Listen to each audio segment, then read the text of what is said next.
Assalamualaikum warahmatullahi wabarakatuh. Innal hamdalillah nahmaduhu wa nasta'inuhu wa nastaghfiruh wa na'udzu billahi min syururi anfusina wa min sayyiati a'malina. May yahdihillahu fala mudhillalah wa may yudlilhu fala hadiyalah. Asyhadu an la ilaha illallah wahdahu la syarikalah wa asyhadu anna Muhammadan abduhu wa rasuluh, amma ba'du. Yang kami hormati Bapak Dr. Andes Mahfud Asrofi, MSI. Yang kami hormati Bapak Kepala Sekolah SD Mukres, Unit 1, Unit 2, dan Unit 3. Yang kami hormati Bapak Kepala Sekolah SMP Muhammadiyah 1 Gresik, dan yang kami banggakan Bapak Ibu Guru Karyawan Kompleks Perguruan Muhammadiyah Gresik. Pertama-tama marilah kita panjatkan puji syukur kita kehadirat Allah Subhanahu wa Ta'ala yang telah melimpahkan rahmat-Nya kepada kita sehingga sampai saat ini kita semua, khususnya yang sudah hadir di masjid yang mulia ini, masih diberi Allah keadaan sehat walafiat. Kedua kalinya sholawat dan salam semoga tetap terlimpahkan, tercurahkan kepada junjungan kita Nabi besar Muhammad Sallallahu Alaihi Wasallam. Bapak Ibu guru dan karyawan yang kami hormati, saat ini adalah kegiatan kita pengajian Duhat Time sesi ke-21. Mungkin beberapa waktu yang lalu kita harus online karena memang sebagian harus WFH, tapi alhamdulillah mulai hari Selasa kemarin Bapak Majelis sudah memutuskan untuk WFO semuanya, jadi harus masuk semuanya. Makanya kita aktifkan lagi kegiatan pengajian Duhat Time atau kemisan ini di masjid ini. Bapak Ibu sekalian, insya Allah yang akan menyampaikan pengajian Duhat Time pada pagi ini adalah Bapak Dr. Andes Mahfud Asrofi, MSI. Insya Allah materi yang akan disampaikan yaitu sabar dalam menghadapi musibah. Insya Allah ini cocok karena kita ini pada tahun 2020 ini rentan dengan musibah yang bertubi-tubi menimpa bangsa dan negara ini. Untuk menyingkat waktu, mohon Pak Mahfud berkenan menempati tempat yang sudah disediakan. Assalamualaikum warahmatullahi wabarakatuh. Dilepas ya, nggak apa-apa ya. Hah? Jelas.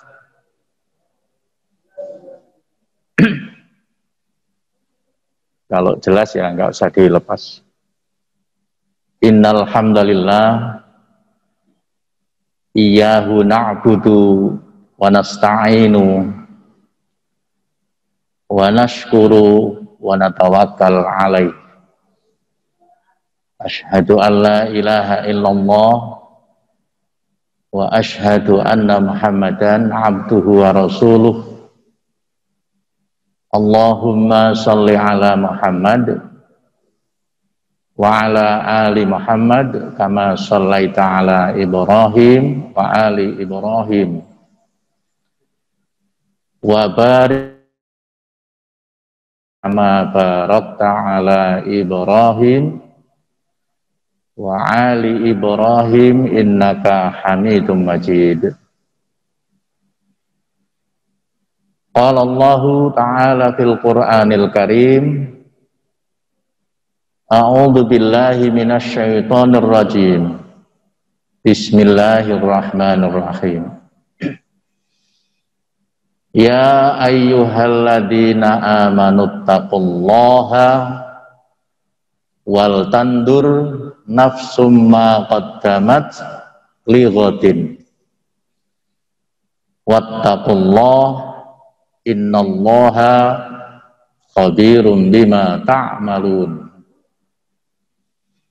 Wa qala Rasulullah sallallahu alaihi wasallam, ittaqillaha haitsuma kunta wa atbi'is sayyi'atal hasanata tamhuha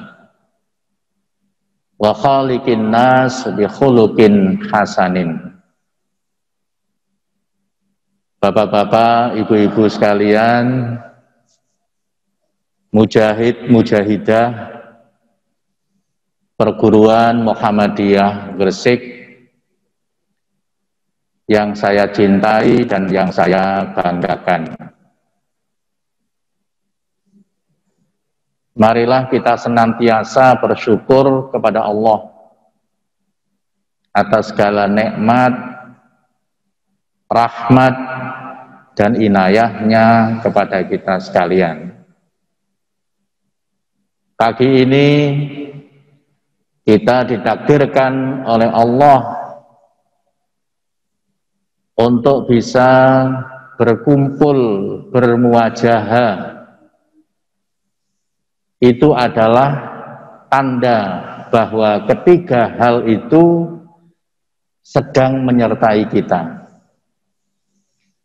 Nikmat, rahmat, dan inayah.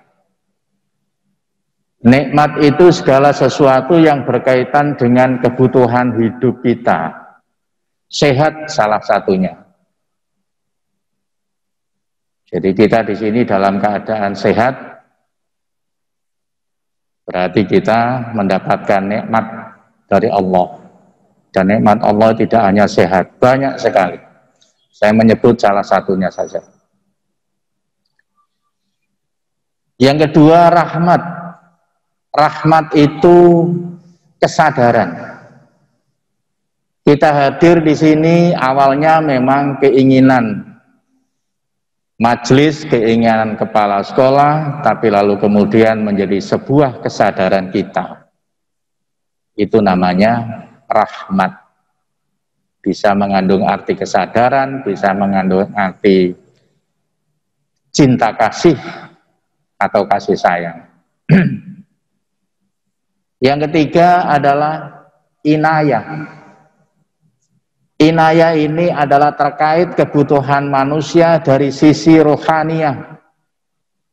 Dari sisi rohaniah. Pengetahuan, keimanan, dan hal-hal lain yang bisa menumbuh kembangkan nilai-nilai rohaniah kita sebagai manusia. Mudah-mudahan dengan tiga hal itu kita bisa memanfaatkan. Ketika kita memanfaatkan itu untuk sesuatu yang bermanfaat, kita menggunakan tiga hal itu untuk sesuatu yang bermanfaat, itu namanya kita telah melakukan amal soleh. Wal amalus soleh sulhun li nafsihi ghairihi. Dan perbuatan baik itu adalah perbuatan yang bermanfaat bagi diri sendiri juga bagi orang lain. Kalimat ini sering saya sampaikan dalam kesempatan apapun untuk memudahkan kita memahami cara bersyukur kepada Allah. Jadi kalimat sebelumnya itu Imam Al-Ghazali menyampaikan asyukru huwal amalus sholih. Saya kira gampang itu diingat-ingat. Asyukru huwal amalus sholih. Bersyukur itu adalah menggunakan, memfungsikan, memanfaatkan segala sesuatu yang diberikan Allah kepada kita. Yang tadi saya sebut ada tiga itu, paling tidak pagi ini, nikmat Allah itu, kemudian rahmat Allah, dan kemudian inayah dari Allah. Kalau itu semua kita manfaatkan, seperti Imam Ghazali mengatakan, kita sudah bersyukur kepada Allah. Bapak Ibu sekalian, rahimakumullah. Kita tahu 1 tahun yang lalu Indonesia mulai ada informasi pandemi COVID dan pada Maret tanggal 16 kalau tidak salah tanggal 17 MCC memberikan instruksi untuk meniadakan pembelajaran tatap muka dan ketika itu kita semua kembali ke rumah masing-masing. Sampai saat ini MCC masih belum memberikan instruksi yang berbeda, artinya belum memberikan instruksi tatap muka. Maknanya adalah pembelajaran semacam ini sepertinya masih akan terus berlangsung. Siapa yang salah dalam hal ini? Kalau kalimat Ibnu Taimiyah, la haula wala quwata illa bima sya'ihi wa qadaihi. Tidak ada yang salah. Tidak ada sesuatu yang terjadi di muka bumi ini yang lepas dari ketentuan Allah, yang lepas dari takdir Allah, yang lepas dari izin Allah. Artinya COVID ini terjadi memang atas izin Allah. Oleh karena itu kita tidak perlu menyalahkan siapapun, kita juga tidak perlu mengembangkan opini-opini yang tidak berdasar. Corona nyata dan masih belum akan selesai. Kalimat itu yang saya baca di rumah sakit itu. Sehingga pada saat ini kita tetap berpatokan pada kaidah-kaidah yang mendasarkan kepada orang yang berkompeten dalam hal itu. Siapa? Dokter. Jaga prokes, protokol kesehatan. Kita taati itu. Nggak usah kita bersimpang siur di dalam memahami dan mengamalkan sabda Rasulullah. Sholat itu harus lurus, rapat. Ketika kita renggang lalu kemudian itu menyalahi hadis Rasulullah, tidak. Hadis Rasulullah juga menyatakan kalau Anda di suatu tempat Anda yakin bahwa di situ akan terjadinya penyakit, maka Anda harus menghindar. Dari hadis Rasulullah ini memberikan tafsiran kepada kita, pandangan kepada kita, merenggangkan shaf di dalam sholat itu juga merupakan sunnah Rasulullah SAW. Jadi nggak perlu kita mengembangkan opini yang tidak jelas, kemudian bersimpang siur dalam masalah-masalah yang kita sendiri nggak paham. Dah, ini penyakit. Yang tahu persoalan penyakit adalah dokter, dan dokter itu adalah ulama dalam bidang yang paling berkompeten. Kita taati mereka. Bapak Ibu sekalian, rahimani rahimakumullah.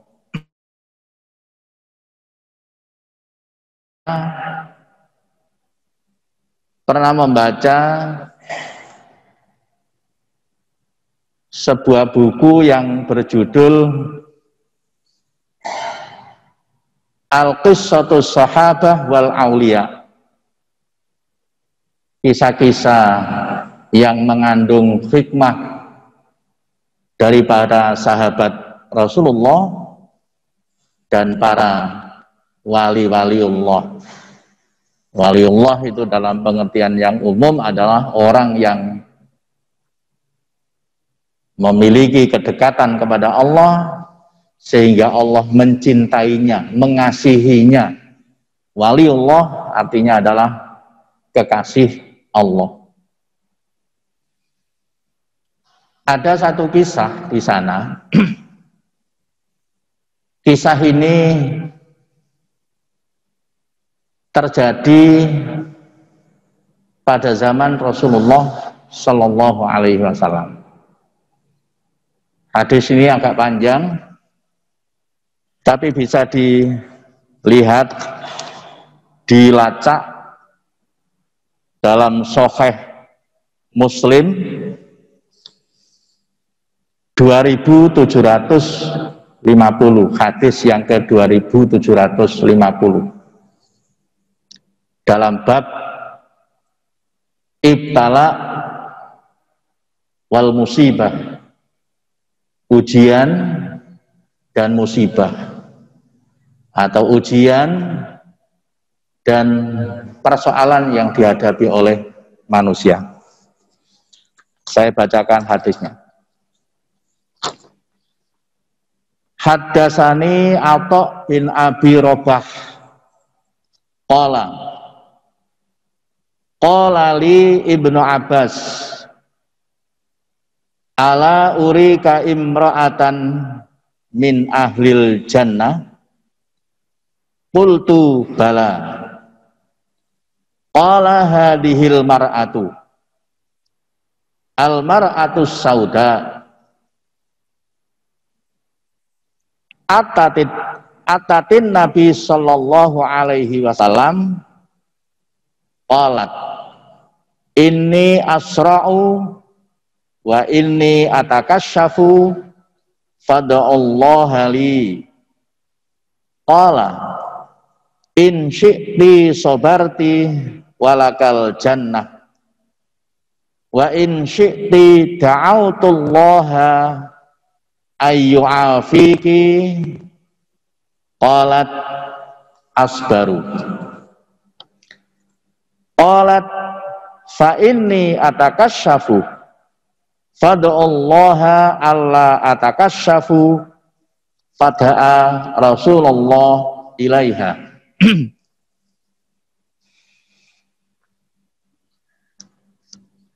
Hadis ini diceritakan oleh Atha bin Abi Robah. Ketika Atha bin Abi Robah duduk-duduk bersama Ibnu Abbas, Atha bin Abi Robah menyampaikan begini kepada Ibnu Abbas. Apakah kamu ingin saya tunjukkan seorang perempuan yang termasuk golongan ahli surga? Jadi rupanya Atha bin Abi Robah ini sudah pernah mendengar Rasulullah bersabda. Lalu Ibnu Abbas mengatakan, qala bala, iya. Siapa dia? Akhirnya dia melanjutkan pembicaraan yang tidak ada hubungannya dengan pertanyaan tadi. Lalu muncul sekelompok wanita berjalan di depannya itu. Beberapa wanita itu lalu kemudian Atha bin Robah ini menunjuk salah satu wanita itu. Kamu lihat wanita itu.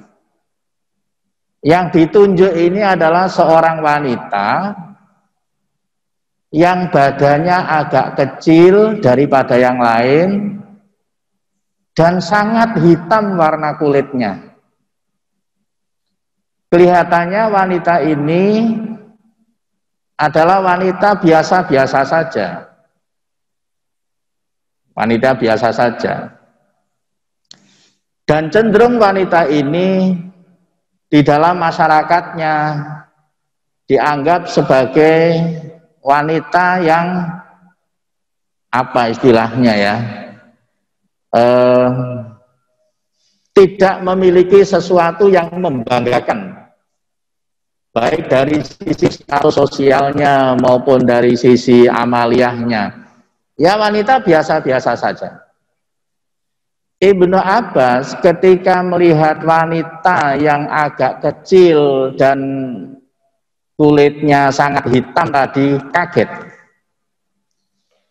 Orang kaget itu kan pasti akan memunculkan pikiran, loh, kok ngono gitu. Apa enggak salah dalam pikirannya? Loh kok itu? Itu kan wanita biasa, itu kan wanita yang status sosialnya rendah, itu kan macam-macam lah. Ibnu Abbas itu. Lalu kemudian Atok bin Abi Robah menyampaikan, iya wanita itu dulu pernah menghadap, pernah mengadu kepada Rasulullah. Aduannya begini, Atatin Nabi Sallallahu Alaihi Wasallam qalat inni asra'u wa inni atakasyafu. Ya Rasulullah, saya ini seorang wanita yang lemah dan saya ini diuji oleh Allah. Asra itu epilepsi, ya, epilepsi. Saya ini diuji oleh Allah dengan penyakit epilepsi. Asra, saya ini punya penyakit epilepsi. Wa atakasyafu, dan ketika saya ini kumat, epilepsi saya ini kumat, sutra saya ini tersingkap. Wa atakasyafu, sutra saya ini tersingkap. Sehingga banyak orang melihat aurat saya. Dengan seringnya kejadian-kejadian semacam itu, sehingga saya itu merasa tidak ada nilai dalam masyarakat. Ya bayangkan saja ya, dalam kehidupan kita sehari-hari kadang kan kita punya penilaian ya, walaupun secara subjektif gitu. Tentang status sosial kadang-kadang juga kita mudah dan menilai seseorang tentang baik, buruk, kemuliaan dan tidak mulia dan sebagainya. Dan itu terjadi pada hadis Rasulullah Muslim 271 tadi itu. Nah, wanita itu kemudian menyampaikan kepada Rasulullah, ya Allah, ya Rasulullah, doakanlah aku kepada Allah agar supaya aku sembuh dari penyakit saya, agar supaya aku sembuh dari penyakit saya, sehingga aku tidak punya beban dalam hidup ini disebabkan adanya penyakit epilepsi itu. Rasulullah menjawab begini, qala in syi'ti sobarti walakal jannah wa in syi'ti da'autullaha ayyu'afiki. Rasulullah menjawab begini, kalau kamu sabar maka Allah akan menjanjikan kamu dengan surga. Tapi kalau kamu minta agar aku mendoakan kamu supaya penyakitnya sembuh, saya lakukan. Insya Allah engkau akan disembuhkan. Itu berkata begini, qalat asbaru, ya Rasulullah, saya akan memilih untuk tetap bersabar. Qalat fa inni atakasyafu, tapi bagaimana dengan ketika saya kumat, epilepsi saya itu muncul, kemudian saya terguling-guling sampai kemudian sutra saya menyingkap, orang kemudian melihat aurat saya, mendengar keluhan seperti itu, fada Allahu alla atakasyafu. Kalau begitu begini aja ya Rasulullah, doakan agar supaya saya tidak sampai atakasyafu, Doakan agar supaya ketika saya kumat epilepsinya, sutra saya, pakaian ya, sutra itu, pakaian saya tidak tersingkap sehingga orang tidak melihat aurat saya. Itu aja permintaan saya. Kemudian Rasulullah mengatakan, fada'a Rasulullah ilaiha. Maka Rasulullah berdoa kepada perempuan itu. Maka Rasulullah berdoa kepada Allah untuk perempuan itu. Khusus bukan untuk menyembuhkan epilepsi, tapi untuk supaya kalau kumat epilepsinya, reaksinya tidak sampai tersingkapnya pakaian sehingga tidak menimbulkan fitnah, yaitu karena terbuka aurat itu. Nah, Bapak Ibu sekalian, mujahidah Muhammadiyah, hadis ini memang sangat relevan, ya. Sangat relevan dalam kondisi apapun sebenarnya, tidak hanya dalam kondisi COVID, dalam kondisi apapun. Karena apa? Allah itu menciptakan 5 alam yang dilalui oleh manusia. Dilalui oleh manusia. Baik pada saat proses penyempurnaan maupun pada saat sempurnanya manusia itu. Ada 5 alam. 1 alam arwah. Alam arwah ini adalah alam tempat roh manusia diciptakan sebelum fisiknya diciptakan. Jadi Allah itu menciptakan manusia itu menciptakan rohnya dulu, fisiknya belum. Ketika fisiknya belum diciptakan, rohnya itu ditempatkan di dalam suatu alam, namanya alam arwah. Yang kedua adalah alam rahmah. Alam rahmah itu adalah alam di mana proses terjadinya, proses bertemunya, proses sempurnanya, khalqon akhor, ya. Khalqon akhor itu artinya kejadian yang lain, makhluk yang lain. Awalnya itu adalah sperma, ovum, sperma, menyatu, tumbuh berkembang di dalam rahim, lalu kemudian disempurnakan oleh Allah dengan ditiupkannya ruh. Kejadian ini menimbulkan khalqon akhor, yang awalnya air, kemudian menggumpal menjadi darah, darah menggumpal mengeras menjadi daging, dan ada sebagian yang mengeras menjadi tulang. Maka terjadilah khalqon akhor. Nah, khalqon akhor itu disebut dalam Al-Quran adalah manusia. Di mana kejadian ini berproses? Di alam rahmah. Yang ketiga adalah alam dunia. Alam dunia ini di mana kita berada sekarang ini. Kita juga tidak tahu kenapa saya dilahirkan dari rahim ibu saya namanya Husnah, misalnya. Orang tuanya namanya Asrofi, kenapa? Itu bukan urusan kita. Kita hanya tahu berada di alam ini, mulai kapanpun kita tidak tahu, sampai kapanpun kita tidak tahu. Itu semua sudah ditakar oleh Allah semuanya itu. Yang keempat adalah alam barzakh. Alam barzakh.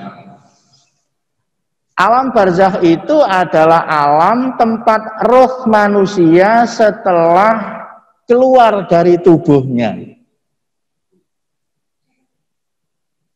Yang dalam kehidupan sehari-hari kita menyebut meninggal. Sebenarnya yang meninggal itu fisiknya.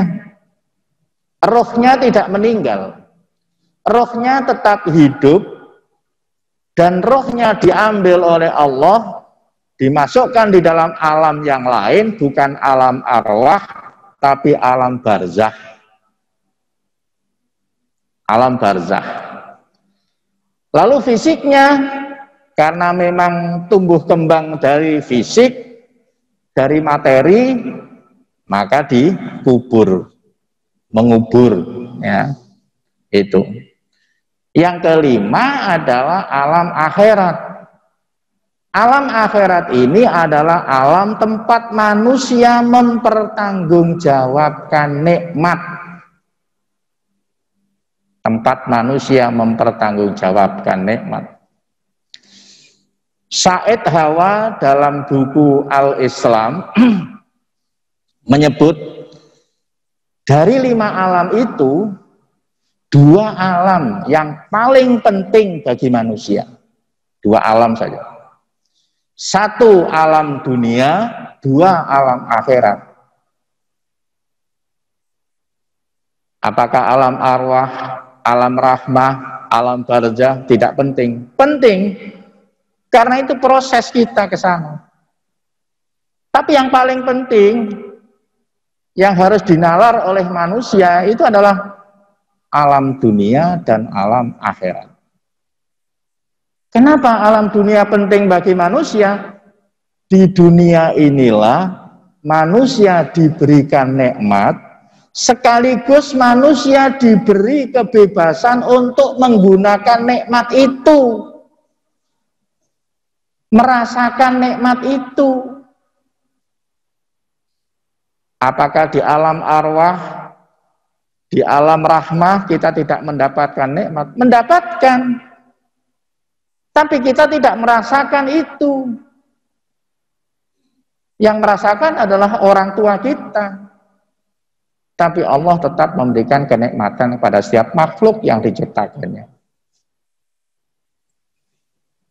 Yang kedua, alam akhirat kenapa menjadi penting bagi manusia? Karena di alam akhirat itu sebagai fungsinya itu adalah tempat manusia mempertanggungjawabkan nikmat. Jadi di alam dunia tempat manusia menerima nikmat dan sekaligus diberi hak untuk menggunakan, memanfaatkan nikmat itu untuk apa saja, itu urusan manusia sendiri itu. Begitu di alam akhirat kita akan mempertanggungjawabkan nikmat itu kepada Allah. Itulah Said Hawa mengatakan dari 5 alam yang terpenting, artinya yang terpenting ini yang harus dipikirkan dalam-dalam itu adalah 2 alam ini, alam dunia dan alam akhirat. Nah, salah satu hal kenapa alam dunia menjadi penting untuk kita pikirkan, untuk dipikirkan manusia, karena salah satunya Ibnu Taimiyah menyatakan bahwa di dunia inilah Allah memberikan ujian, Allah memberikan musibah, Allah memberikan persoalan-persoalan, tetapi Allah memberikan solusi itu di dunia ini. Oleh karena itu beliau mengatakan bahwa innal hayata aqidatun wa jihadun. Oleh karena itu hidup ini butuh 2 hal, keyakinan dan kesungguhan. Aqidatun, keyakinan, jihadun, kesungguhan. Apapun yang dihadapi oleh manusia, siapapun manusia itu, dalam keadaan apapun manusia itu tidak akan lepas dari yang namanya ujian dan persoalan hidup. Bapak Ibu sekalian, orang Jawa bilang sawang sinawang. Memang betul, banyak filosofi Jawa itu yang kalau kita renungkan dalam sekali. Bapak Ibu melihat saya enjoy, nggak ada masalah, nggak ada persoalan, nggak ada ujian. Cuman saya nggak cerita saja. Bapak Ibu juga begitu. Saya lihat enjoy, nyaman, dan sebagainya. Artinya apa? Setiap kita, setiap manusia yang hidup di alam ini, alam dunia, tidak akan lepas dari ujian Allah. ujian Allah. Nggak ada manusia yang hidup tanpa persoalan, hidup tanpa ujian, hidup tanpa permasalahan. Itu nggak ada. Ternyata secara psikologi setelah adanya penelitian bahwa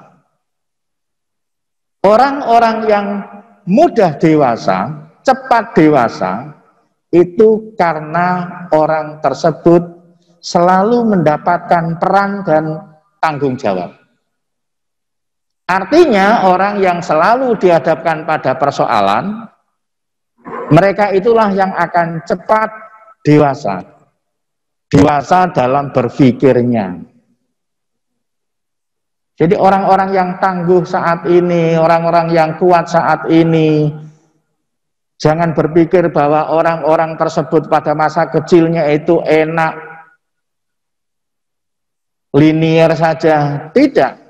Kalau kita membaca biografi orang-orang yang berhasil itu, rata-rata pada masa kecilnya itu juga tidak banyak terlalu yang merasakan enak, nyaman. Tapi semua itu dilakukan dengan gigih. Karena dia merasakan bahwa perjuangan itu harus berhadapan dengan ujian-ujian tadi itu. Nah, Bapak Ibu sekalian, karena itu sehingga kita tidak perlu menilai seseorang itu dari kacamata kita.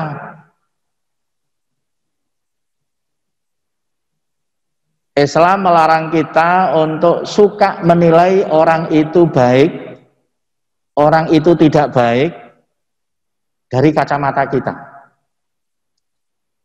Contoh ya, orang ini pendidikannya tinggi. Ketika saya masuk rumah, bukunya luar biasa banyaknya.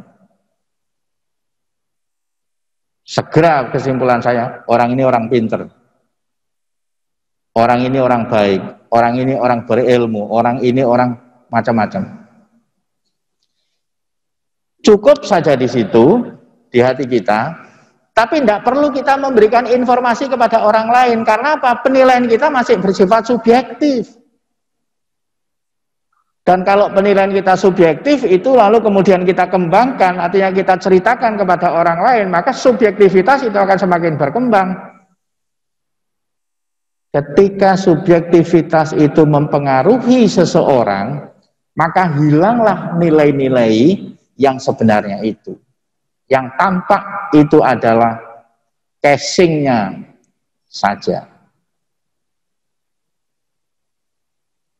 Contoh yang kedua, yang sering membuat kita segera membuat penilaian itu adalah hal-hal yang bersifat fisik atau materi, status sosial. Itu mudah sekali.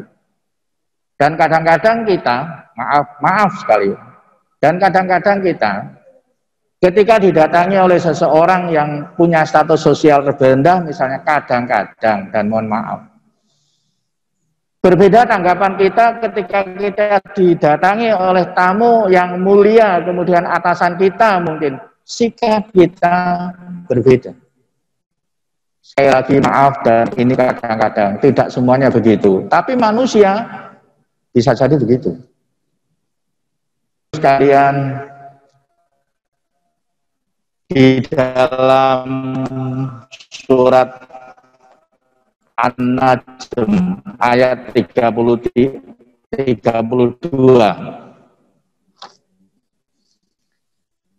Allah mengingatkan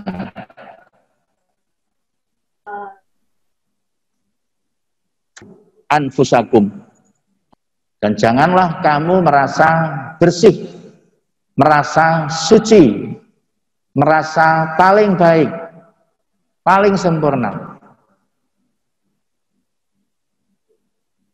Huwa a'lamu biman ittaqa. Allah yang Maha tahu siapa sebenarnya yang paling bertakwa kepada Allah itu. Jadi poin yang ingin saya sampaikan di dalam materi ini adalah kehidupan selalu menguji kita. Tidak ada orang yang lepas dari ujian itu. Salah satu ujian yang sering mengganggu kita adalah mudahnya kita membuat penilaian kepada seseorang.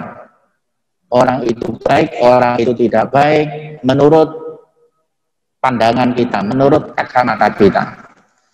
Jadi caranya bagaimana? Kita tidak perlu membuat penilaian itu. Jika kita mengetahui yang bersangkutan melakukan kesalahan, jika kita mampu mengingatkan dan menasehati, jika tidak, maka kita cukup berdoa, mudah-mudahan Allah memberikan peringatan atau memberikan hidayah kepada mereka agar supaya segera kembali kepada kebaikan. Bapak Ibu sekalian, setelah ini saya harus ke Driyorejo. Jadi satu poin itu saja yang ingin saya sampaikan kepada kesempatan ini. Mudah-mudahan ujian yang diberikan Allah kepada kita berupa apa saja, kita bisa menghadapi. Kita bisa menemukan solusi. Kita harus yakin bahwa ketika Allah memberikan ujian di bumi ini, Allah sekaligus memberikan solusi. Dan ini janji Allah sendiri. Di dunia inilah tempat ujian, dan di dunia inilah Allah memberikan solusi. Tinggal bagaimana sikap kita menghadapi dan bagaimana ikhtiar kita untuk menemukan solusi. Demikian Bapak Ibu sekalian, mudah-mudahan bermanfaat. Assalamualaikum warahmatullahi wabarakatuh. Alhamdulillah, terima kasih Pak Fud yang sudah memberikan kita penguatan pada pagi hari ini. Saya tawarkan kepada Bapak Ibu Guru, apakah ada hal yang ingin disampaikan atau ditanyakan? Oh iya, mungkin insya Allah tadi sudah jelas ya apa yang disampaikan beliau kepada kita. Insya Allah semoga yang disampaikan itu menambah kepada kita ilmu dan juga kesadaran seperti yang disampaikan tadi, dan kesabaran itu insya Allah akan berbuah manis karena Allah sudah berjanji inna ma'al usri yusra wa inna ma'al usri yusra. Jadi setelah kesakitan itu pasti ada kesembuhan. Setelah kesulitan itu pasti ada kemudahan. Demikian kami sebagai moderator mohon maaf apabila ada hal yang kurang berkenan. Insya Allah kami sampaikan kepada semua Bapak Ibu Guru untuk minggu depan itu insya Allah kita menghadirkan insya Allah dari pimpinan pusat. Ya Pak Bila ya? Oh Kabupaten, sorry belum ya. Insya Allah dari Ketua MUI Kabupaten Gresik. Insya Allah yang PP itu insya Allah bulan depannya. Jadi kami harap untuk minggu depan jam 8 pas itu insya Allah Bapak Ibu Guru sudah diharapkan sudah berkumpul di masjid. Tadi agak telat ya, tapi tidak apa-apa. Oke Bapak Ibu sekalian, mari kita Faradul Majlis. Subhanakallahumma wa bihamdika asyhadu an la ilaha illa anta astaghfiruka wa atubu ilaik. Assalamualaikum warahmatullahi wabarakatuh.